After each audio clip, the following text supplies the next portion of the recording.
हाय, संध्याकाळी 4च्या नाश्त्याला काय करायचं हा विचार चालला आहे.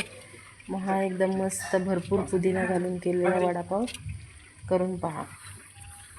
काय करायचं, एका मिक्सर जारमध्ये 4-5 पाकळ्या लसूण, आलं, कोथिंबीर आणि भरपूर असा पुदिना घ्यायचा, हिरवी मिरची घेऊन मीठ घालून सगळं वाटून घ्यायचं.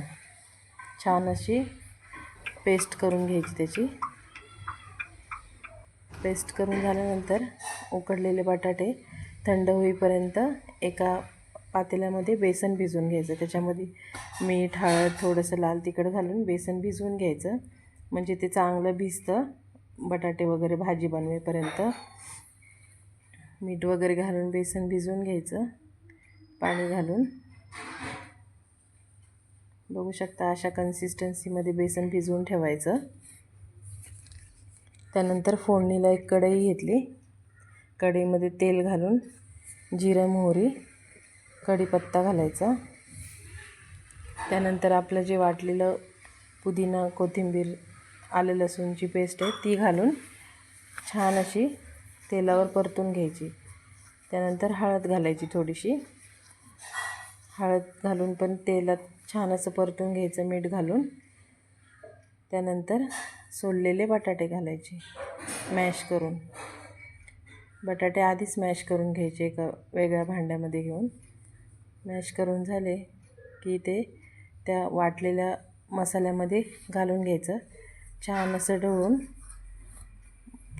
सगळ्या बटाट्यांना मसाला लागेल असं छान असं हलवून घ्यायचं परतून.